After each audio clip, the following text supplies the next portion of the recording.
a tener la presentación del libro Historia de las Mujeres y de Género en México, Espacios y Experiencias Diversas, coordinado por Margarita Vázquez y Elizabeth Cejudo.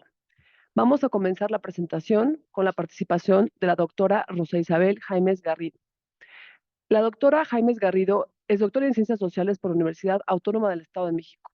Actualmente realiza una cátedra COMECIT en el Colegio Mexiquense, afiliada al Seminario de Historia Contemporánea como profesora investigadora especial. Es integrante de la Red de Académicas Feministas y coordinadora del área de investigación de la AC Sonrisas Invisibles. Escribe e investiga sobre feminismo, pensamiento intelectual de las mujeres, mujeres y movimientos sociales, pedagogías críticas y teología feminista. Entre sus últimas publicaciones se encuentran el capítulo del libro en coautoría con Ana Lilia Salazar Zarco, Reflexiones en clave comunitaria en torno al trabajo de reproducción de la vida, miradas críticas feministas de mujeres que van más allá de Marx y del marxismo, y del artículo El entre mujeres, signo de ternura en una realidad hostil y violenta, visitaciones creadores de interdependencia que sostiene la vida, publicado en 2022. Le damos la palabra a la doctora Jaimes Garrido, por favor. Gracias. Buenas tardes a todas y a todos. Buenas tardes, compañeras. Pues primero agradecer el espacio, agradecer a quienes nos estén viendo vía remota y bueno, inicio. Eh, Historia de las mujeres y de género en México, espacios y experiencias diversas que coordinan Margarita Vázquez Montaño y Elizabeth Cejudo Ramos. Lo encontramos editado por el Colegio Mexiquense. En este libro presentan a través de 15 textos historias sobre mujeres y el género, no sin antes en la introducción problematizar la importancia de reflexionar y escribir sobre mujeres en relación con esta misma categoría. Las autoras nos comparten que el libro es resultado de los trabajos presentados en el octavo Coloquio Internacional de Historia de las Mujeres y de Género en México, realizado durante la pandemia de COVID-19, como parte de las actividades de la red de estudiosas y estudiosos de la historia de las mujeres y del género en México, que es un espacio de interlocución y diálogo entre historiadoras mexicanas y estadounidenses, cuya sede fue el estado de Sonora. Tanto la red como el coloquio y los diversos trabajos, no solo porque sean 15 diferentes trabajos, sino porque además son 15 autoras distintas hablando de mujeres diversas, nos invitan a abrir la mirada, a diversificarla a las temporalidades, a las temáticas y abordajes desde la historia regional y desde la experiencia de las mujeres. Pues tenemos textos que nos hablan de mujeres y su actividad política, de mujeres indígenas, mujeres y escritura, cuerpos, género y sexualidad y representación, y mujeres en el ámbito educativo, que son los 5 apartados en el que está dividido el libro. En estos textos se cuestionan periodizaciones, narrativas y enfoques que exaltan y se centran en lo nacional y en la capital.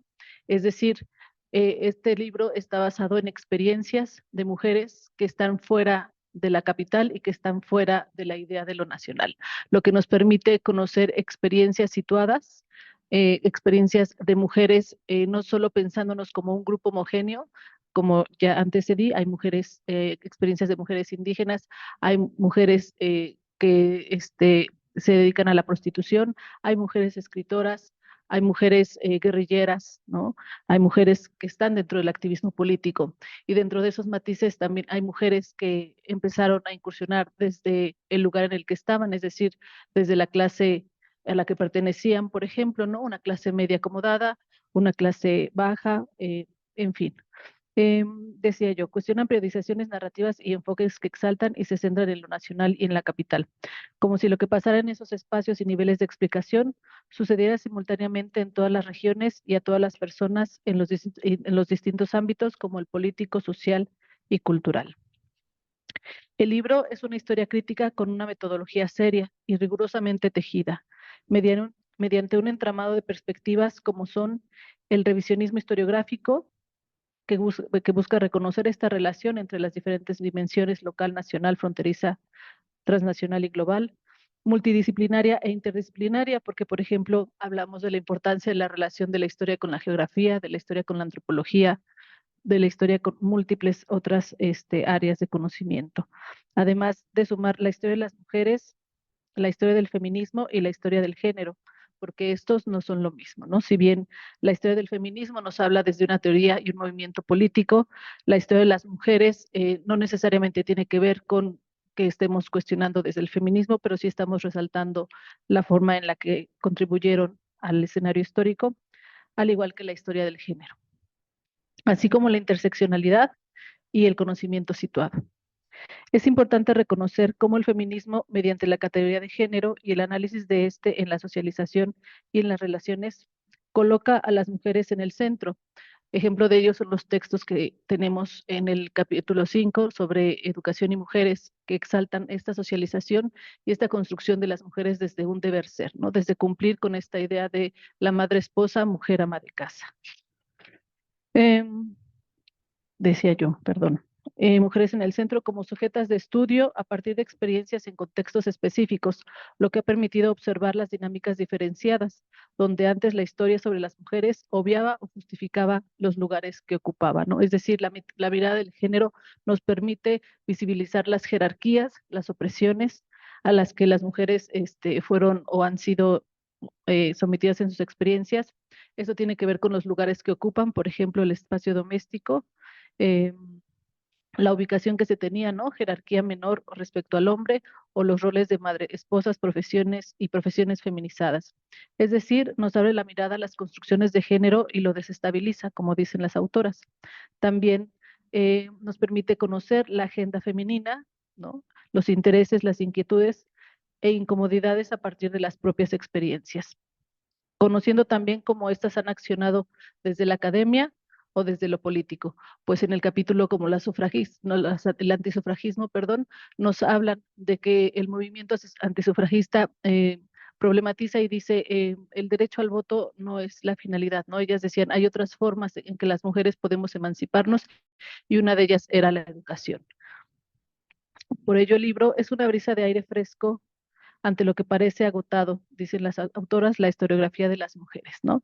Porque al final del día, la historia de las mujeres no solamente es agregar mujeres y revolver, porque nos muestran experiencias de mujeres diversas que rompen tanto con la idea de una única identidad como género, es decir, como mujeres que todo lo vivamos igual, así como con la historia desde una mirada uniforme, esto es, homogénea, o que a todas nos pasen las mismas experiencias. Si bien nos atraviesa la opresión, ¿no? La desigualdad, no la vivimos de la misma manera.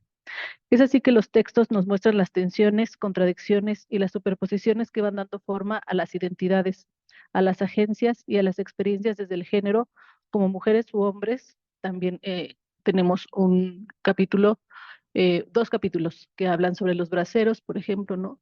Con Dodique es una mujer, una líder política, la que mediante su historia de vida se lleva a cabo la narración de la historia de los braceros y del movimiento, que aquí tenemos a la autora.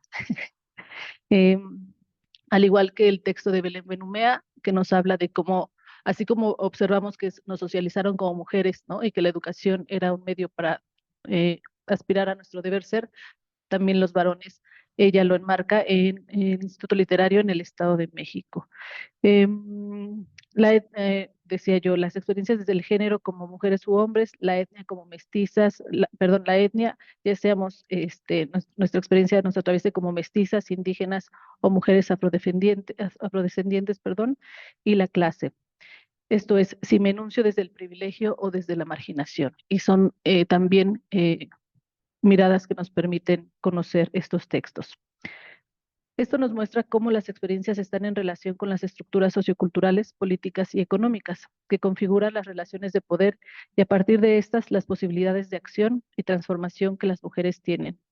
Por ello, celebro que el texto descoloque la historia de las mujeres como una constante, dicen las autoras, de logros lineales y ascendentes, que pretenden presentar la historia de las mujeres como progreso y no como una constante lucha por la visibilización y recuperación de sus experiencias, y cómo éstas abonan a la reconstrucción no solo de la historia de las mujeres, sino de la historia de la humanidad, porque siempre hemos estado ahí, desde distintos frentes, y por eso es que en una lectura desde el presente parece que estamos en todos lados. Lo que sucede es que antes éramos anónimas o se nos consideraban anecdóticas nuestras experiencias. Bueno, para ir cerrando, como se observa, esta borradura en la realidad es un desarrollo desigual de la historia de las mujeres, comparando la historia de los estados con la capital, así como se organizan las instituciones. Un ejemplo de ellos son los archivos, que también es notable cómo tiene que ver con cómo te ubicas y con la clase que ocupas, ¿no? En el texto de las guerrilleras, denunciaba la autora que le ha sido o le fue problemático encontrar eh, en el archivo historias sobre las mujeres, no sé si se pronuncia bien, Kamak, de la etnia en Chihuahua, si no mal recuerdo. Bueno, ya había comentado cómo está organizado el libro para no, son 5 secciones: mujeres y actividad política, 2 mujeres indígenas, 3 mujeres y escritura. Bueno, me voy a permitir nombrar a las autoras porque eso es algo importante como postura política. En el apartado 1 de mujeres y actividad política escriben Karen Zuleimi Guerrero Valdés, Norma Gutiérrez Hernández y Irina Córdoba Ramírez. En el texto de mujeres indígenas, Adela Cedillo, Ana Luz Ramírez Zavala, María del Carmen Orihuela Gallardo. En el texto de mujeres y escritura escriben Berta Idalia López Carrillo, Flor Vanessa Rubio Ríos, Elvira Hernández Carballido. Y en el capítulo 4, cuerpo, género, sexualidad y representación, Belén Benumea Baena, Zulema Trejo Contreras, Fidelina González Llerenas, Violeta Romo Norquist, así se dice así. Y en el capítulo 5, Gabriela Sánchez Medina, Heidi Anelis Zúñiga Amaya.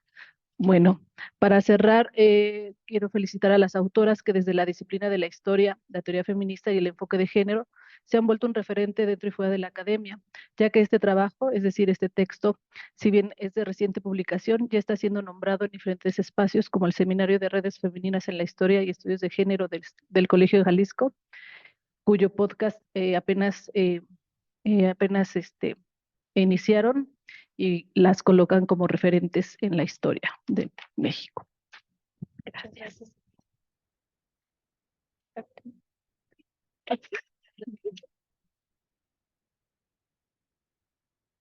Muchas gracias, doctora Jaimes. Vamos a continuar con la doctora Irina Córdoba Ramírez. Ella es doctora en Historia por el Colegio de México, está adscrita al Instituto de Investigaciones Históricas de la Universidad Nacional Autónoma de México. Es miembro del Sistema Nacional de Investigadoras e Investigadores y ha publicado diversos trabajos en forma de artículos y capítulos de libro.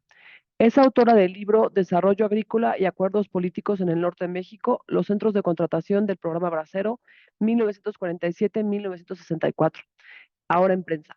Recientemente obtuvo el premio al mejor artículo de historia social otorgado por el Comité Mexicano de Ciencias Históricas para los artículos y reseñas publicadas en 2020, por el trabajo titulado Modernidad y Migración, los trabajadores agrícolas temporales y su presencia en entornos urbanos.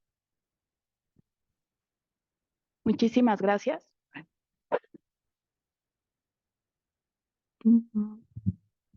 Perdón. Bueno, pues muy buenas tardes a todas, todos, todes. En principio quiero agradecer al Museo de la Mujer que nos ha proporcionado el foro para llevar a cabo esta presentación, especialmente a Alejandra Escalona, quien ha sido responsable de todos los aspectos de gestión para que hoy estemos aquí reunidas. Subrayo que la presentación de un libro siempre es un motivo de celebración. Celebramos que quienes lo han escrito, pues en este caso se trata de un libro coordinado, concluyen el camino de retos que oscilan entre el entusiasmo, el hallazgo documental, la refutación de ideas, el replanteamiento de los caminos y la formulación de nuevas interpretaciones. En este caso, Magali y Elizabeth supieron coordinar los esfuerzos de 15 autoras para consolidar una obra con 5 apartados claros y un total de 15 capítulos, como ya lo mencionó Isabel. Como anotan en las notas introductorias, una de las primeras fortalezas del libro es la diversidad institucional de las participantes, la cual consolida las distintas experiencias a las que alude el título de la obra y muestra de manera elocuente que hablar de historia de las mujeres y de género es forzosamente hablar de diversidad y, como con éxito hizo esta obra, congregarla. Otra de sus fortalezas tiene que ver con los intereses que refleja, es decir, prevalecen las indagaciones sobre el siglo XX, lo cual nos muestra que los procesos históricos del llamado tiempo presente han adquirido una potencia como objeto de la reflexión de quienes se acercan al estudio de las mujeres y de género. No obstante, hay textos que construyen puentes. El de Ana Luz Ramírez y María del Carmen Orihuela exponen dimensiones que, por concentrarse en la población indígena, cuentan con una mayor temporalidad para el análisis. Esto en función, sobre todo, de las fuentes que han empleado y del planteamiento de ambos capítulos, que hace de la idea de representación, es decir, de la mirada de los otros sobre las mujeres, aspectos esenciales de su análisis. De la misma manera, Berta Idalia López Carrillo y Zulema Trejo Contreras nos sumergen en problemáticas decimonónicas, mientras Karen Zulaini Guerrero Valdés, Flor Vanessa Rubio Ríos, Gabriela Sánchez Medina y Elvira Hernández Carballido nos invitan a indagar en las acciones de mujeres que nacieron en el siglo XIX, pero desarrollaron sus actividades y son comprendidas por medio del análisis histórico en el XX. Llamo la atención sobre la presencia de las masculinidades en el volumen, presentes de la mano del texto de Belén Benumea Baena, quien historia los modelos hegemónicos del varón en el periodo que va de 1876 a 1911 y que bajo la dirección de Porfirio Díaz llevó los ideales de la modernidad a múltiples espacios y experiencias del México que transitó del siglo XIX al XX. Volvamos a los orígenes del libro. Magali y Elizabeth advierten que la mayoría de los textos fueron ponencias presentadas en el octavo coloquio internacional de Historia de las Mujeres y de Género en México, la Red Mujer, celebrado en marzo de 2020 en la ciudad de Hermosillo, Sonora. A partir de eso, hubo que echar mano del acompañamiento y la inteligencia para hacer frente a la coyuntura que significó la pandemia por SARS-CoV-2, pues más allá del cierre de los espacios universitarios y el replanteamiento de los proyectos editoriales en virtud de los cambios presupuestales, la pandemia trajo consigo una desazón que es difícil explicar, pero que incidió en el proceso de historiar. Por un lado, los diversos efectos del encierro, pero también la falta de fuentes y ante ello un paréntesis de avance lento en la escritura. A todo eso, la coordinación de este libro se sobrepuso para tener hoy en nuestras manos Historia de las Mujeres y de Género en México, espacios y experiencias diversas. Ahora me enfocaré en 3 textos que originalmente formaron parte de una mesa en el coloquio mencionado de la Red Mujer, la mesa titulada Noroeste Fronterizo, Historia, Memoria, Identidad y Acción Política de sus Mujeres.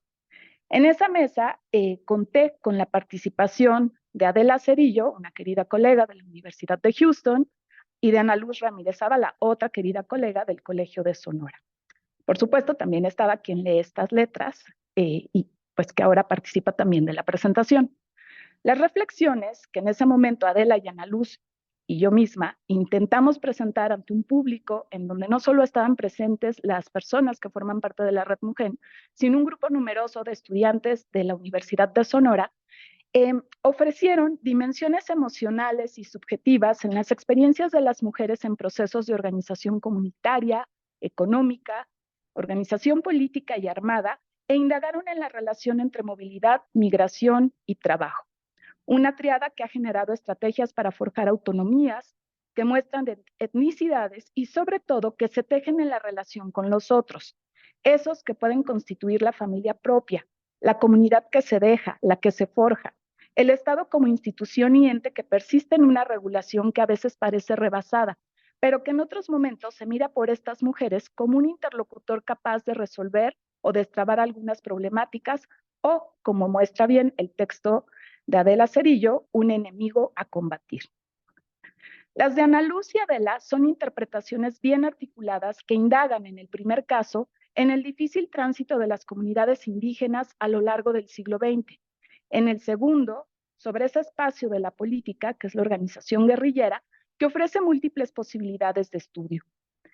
En el capítulo y en el estudio de caso que yo ofrezco sobre Lidia Cano, el proceso migratorio interno e internacional espejea con la trayectoria vital de esta mujer empalmense que suma en el año 2023 90 años. En los 3 espacios, el género tiene un peso específico sobre esas mujeres a las que se acercan nuestras lentes como historiadoras para tejer narrativas que arrojen una mayor comprensión de la historia del siglo XX en México.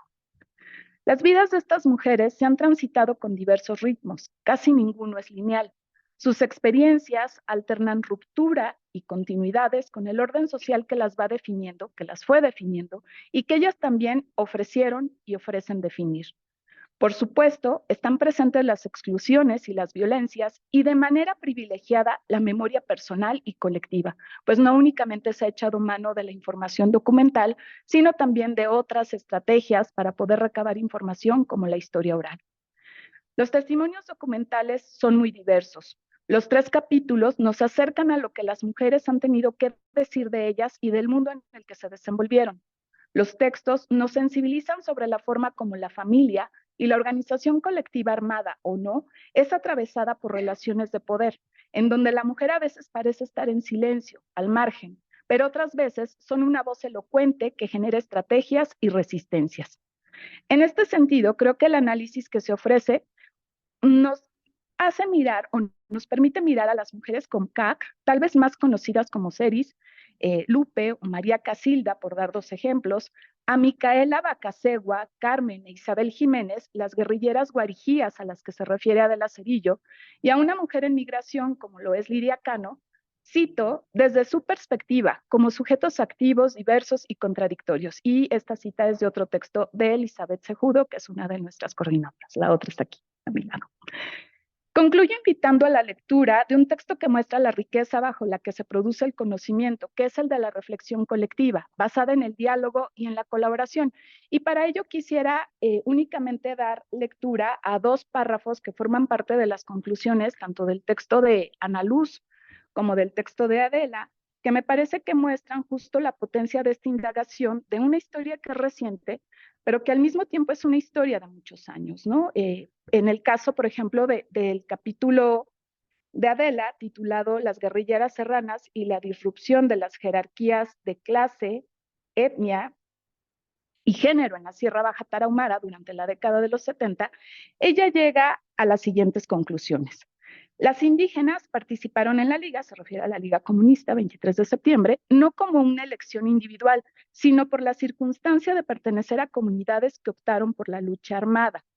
Encarnaron un feminismo performativo que habría consistido no en una conciencia del término ni de la importancia de la militancia femenina, sino en una autoemancipación realizada en la praxis, asumiendo los mismos riesgos y responsabilidades de sus contrapartes masculinos. Mujeres como ellas, continuó citando Adela, transgresoras e ignoradas, han sido en su mayoría las protagonistas de las transformaciones lentas y graduales de las relaciones de género y la distribución de poder en la sociedad. Por su parte, Ana Luz Ramírez Zavala, en un texto titulado Las mujeres con CAC, desde la visión del otro, llega a las siguientes conclusiones que me parecen igual dignas de interés.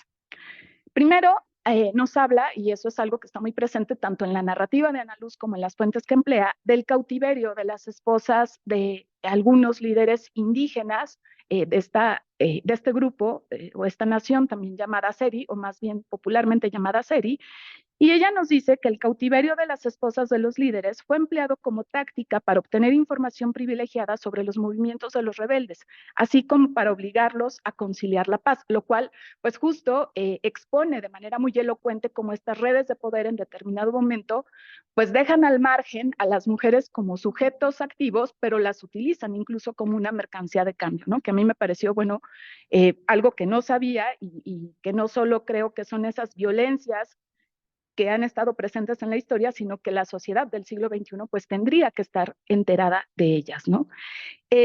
Hace una indagación en descripciones de corte etnográfico elaboradas por exploradores, médicos y antropólogos, y una parte que me parece muy importante dentro de lo que ella destaca es cómo las mujeres de este grupo tienen una importancia muy fuerte en las relaciones de parentesco y en el sistema de propiedad, pero justo en el siglo XX, la forma como esta sociedad, digamos, sonorense, en expansión, no solo por los procesos de colonización en el territorio de ese estado, sino también pues por el crecimiento económico, la irrigación de amplias zonas, el crecimiento de los valles agrícolas, pues va a, de alguna forma, transformar la dinámica de las relaciones al interior de estos grupos, y ella nos dice que es justo ese contexto por el que transitó, cito, el grupo indígena, el que marca las transformaciones económicas y sociales, en la que también habría que advertir las diversas crisis demográficas que padecieron, lo cual determinó el cambio en algunos aspectos de su organización social,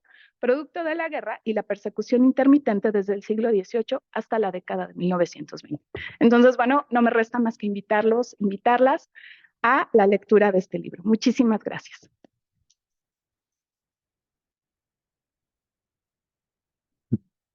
Gracias, doctora Córdoba. Vamos a continuar con la doctora Margarita Vázquez Montaño. Ella es doctora en Historia por el Colegio de México. Sus líneas de investigación y publicaciones están enfocados en la historia de las mujeres y la historia intelectual. Asimismo, se ha interesado en desarrollar el método biográfico a través de la reconstrucción de trayectorias de mujeres. Es profesora investigadora del Colegio Mexiquense y pertenece al Sistema Nacional de Investigadoras e Investigadores. Conduce el programa de divulgación histórica Perspectivas Históricas en Canal 11. También es integrante y fundadora de la Red Nacional de Académicas Feministas y además del libro que hoy se presenta, del que es coordinadora junto a Elizabeth Cejudo, es también autora de Ethel Duffy Turner, 1885-1969, Una existencia al límite conmovida por la revolución, publicado en 2022. Muchísimas gracias por la presentación. Gracias, Isabel. Gracias, Irina, por, esos comentarios a este libro que, ay, cómo nos costó y en parte tiene que ver pues por la pandemia. Cabe señalar que en realidad el evento que tuvimos en marzo de 2020 fue el último evento, al menos yo, al que asistí y después vino el encierro por la pandemia. Entonces también es muy significativo el hecho de que pues que tengamos en nuestras manos este libro, porque digamos vivió las peripecias y tortuosidad, ¿no? De la propia pandemia y nuestra adaptación a ese fenómeno, proceso y problemática que ahora ya estamos estudiando y que lo vemos un poquito ya más a la distancia. También agradecer al Museo de la Mujer. Bueno, ¿qué podemos decir? Que la primera presentación del libro pues justamente sea en el Museo de la Mujer. Me parece que es importantísimo señalarlo. No podía ser otro lugar y se lo agradecemos también a Irina, a Alejandra, que hicieron posible pues, ¿no? En estas redes que luego construimos las mujeres, ¿no? Para generar este tipo de espacios. Y bueno, mandarles todo nuestro abrazo, todo nuestro amor, todo nuestro cariño a Elizabeth Cejudo, nos está viendo, está conectada al Facebook del Museo de la Mujer y bueno, la abrazamos muchísimo, hubiera gustado mucho que estuviera acá con nosotros, pero de seguro vendrán más presentaciones y en donde también podremos escucharla, que siempre es un deleite escuchar a Elizabeth y sus reflexiones y sus análisis. Y bueno, Elizabeth es de Sonora, yo soy de Sonora. Por azares del destino, bueno, hicimos nuestros posgrados ella en la UNAM, yo acá en el Colegio de México y sin pecar de indiscreta, y yo creo que va a estar de acuerdo conmigo, Elizabeth, siempre hemos estado en ese dilema como sonorenses y como estudiosas de la historia de las mujeres en las implicaciones, ¿no? De escribir historia de las mujeres fuera del centro porque ya hablaban acá Isabel e Irina del tema de las fuentes, ¿no? Regularmente, cuando estudiamos momento de la historia, generalmente tenemos que venir a la GN, ¿no? O sea, hay una necesaria e indisoluble relación con el centro. Pero bueno, también historiográficamente el centro, la capital, donde están las instituciones más consolidadas, etcétera, pues también marca, ¿no? Paradigmas, pautas hacia el resto de los estados. Y lo que me parece, digamos, creo yo, un primer acercamiento a conjuntar lo que están haciendo historiadoras en otros lugares que no son la Ciudad de México, creo que es un ejercicio que debería de ser constante, ¿no? Y esa fue la idea al momento de, bueno, recuperar, porque es todo un proceso la coordinación, ¿no? Primero invitar a las compañeras que participaron como ponentes en el coloquio, quienes desean publicar, y luego hacer una segmentación y hacia dónde va a ir el libro, esperar los textos y bueno, cuando leímos los textos, las aportaciones de cada una de las compañeras, bueno, pues ahí dimos en el clavo, ¿no? En esta cuestión de recuperar tanto el asunto o el tema o la categoría de espacio y contexto, ¿no? Y las implicaciones y esa tensión y relación constante con el centro o con una visión centralista o nacionalista, ¿no? de nuestra historia. Y bueno, lo que acá buscamos mostrar, y creo que cada una de las compañeras con sus estudios lo logra de manera magistral, pues es de alguna manera presentar justamente esa diversidad en las experiencias y en y los contextos en donde de alguna manera inciden las mujeres en el tiempo, ¿no? Y eso me parece importante destacarlo. Por otro lado, bueno, la publicación fue hecha por la editorial del Colegio Mexiquense, que coincide con mi llegada al Colegio Mexiquense y que abrazó el proyecto también de una manera completa, puedo decirlo. Es una edición bastante cuidada, debo decirlo yo, y además, pues con las propias imágenes que nos compartieron las compañeras, aquí está Lidia, en el centro de la parte de abajo del libro, pero entre ellas pues otras. Y me parecía como importante que la portada pues nos parecía esto, que recuperara también de lo que estamos hablando al interior de cada uno de los apartados. Eh, También señalar que tiene ciertos detalles, cada uno de los apartados trae una imagen alusiva, no sé, pienso en el de cuerpo y sexualidad trae una imagen alusiva, en el de mujeres y política también, en fin, son detalles que se fueron añadiendo con el trabajo que hacen en el Colegio Mexiquense, pues que le da pues también una particularidad a la obra.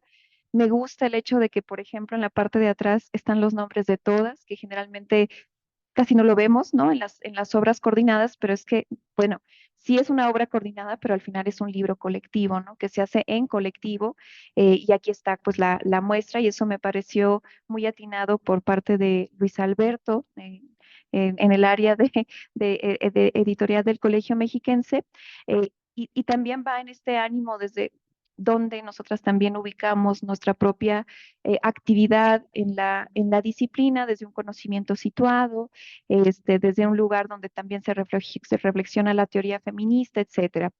Ahora, también señalar que, bueno, este libro es parte de otras publicaciones que acompañan, ¿no? A los coloquios de la red Mugen, y eso pues también era importante, ¿no? Que saliera a la luz este libro, como ha ocurrido con otros, que de seguro muchas y muchos conocen, porque incluso se han vuelto a veces hasta como nuestras Biblias, ¿no? Que los tenemos así sobre el brazo. Ojalá que este también se vuelva algo así, o al menos que se venda, y sobre todo, pues que sirva, ¿no? Para de alguna manera ver la forma en la que desde los estados, desde las regiones, también se está haciendo historia de las mujeres, y se está abordando la perspectiva de género o incluso la teoría feminista, ¿no?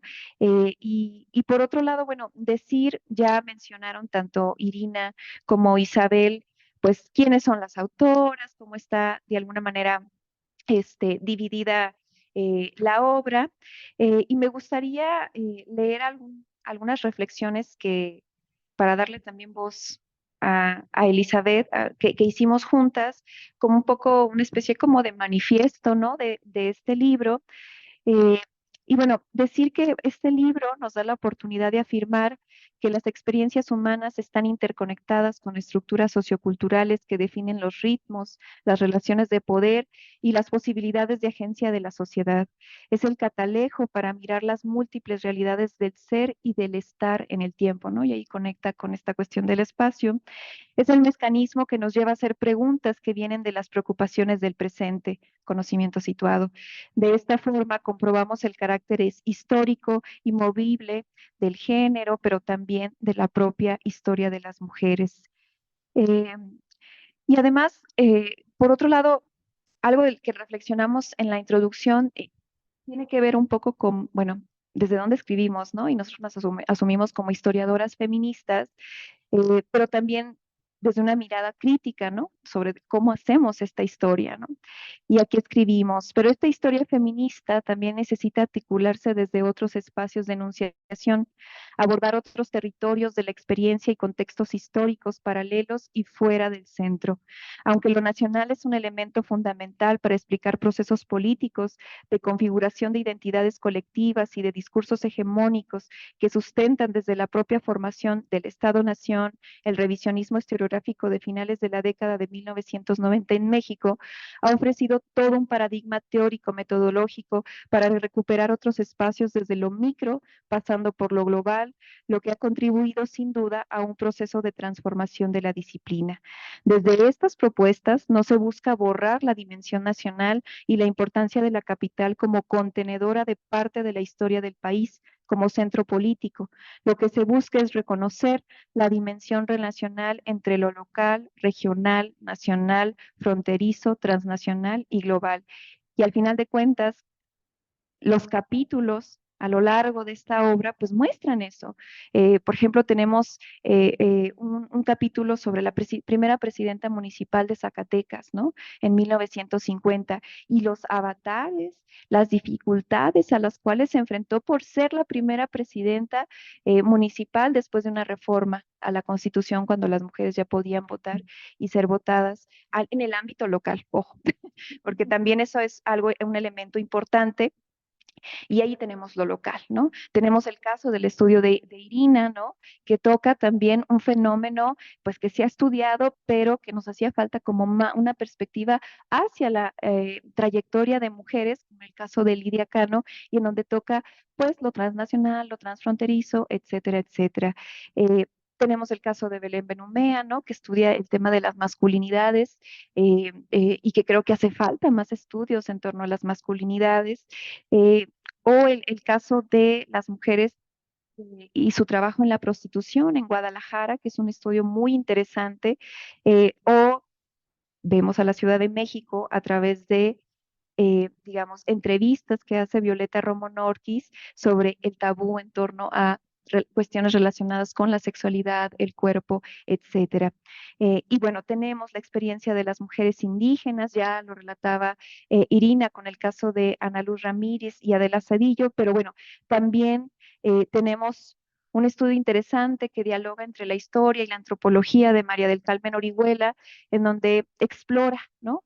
El caso de una comunidad nahua en Cuentepec, no Morelos, y cómo de alguna manera las mujeres indígenas viven la vida cotidiana, el trabajo, la profesionalización, el mundo moderno, ¿no? Me parece como muy interesante.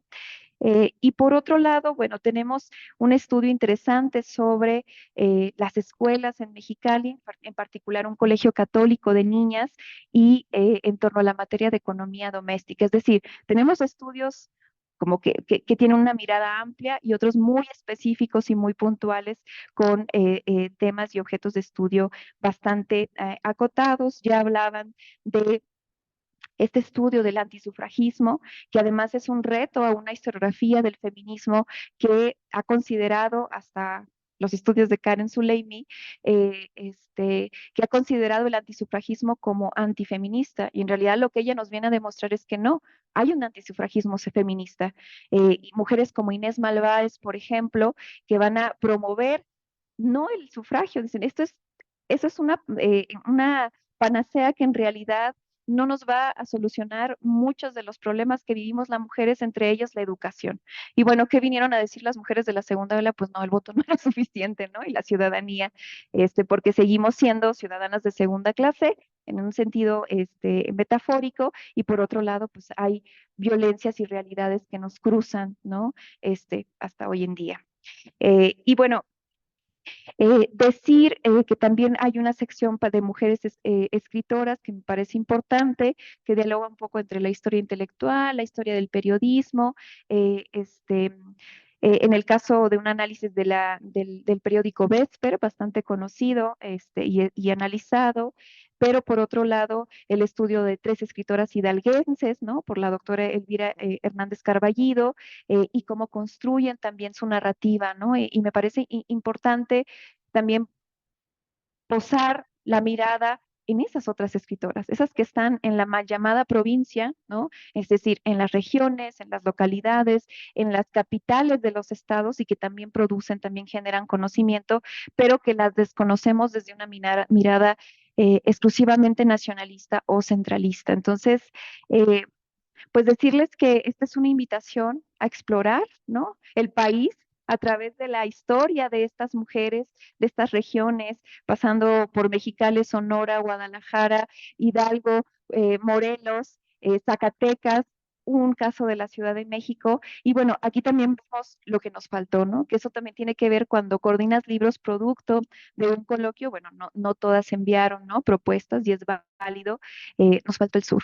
Nos faltó el sur del país. Ahí hay un pendiente de recuperar experiencias que nos permiten como regionalizar un poco la mirada y que no veamos vacíos territoriales o espaciales. Pero bueno, ahí está la invitación a nosotras, a otras, para que también sigamos incorporando o promoviendo este tipo de libros que se editan desde el centro, pero que hablan de distintas realidades, de distintos espacios. Y pues agradecerles mucho la presencia de quienes están acá con nosotros en el museo, en este hermoso museo, y quienes nos acompañan en forma virtual. Muchas gracias. Muchas gracias.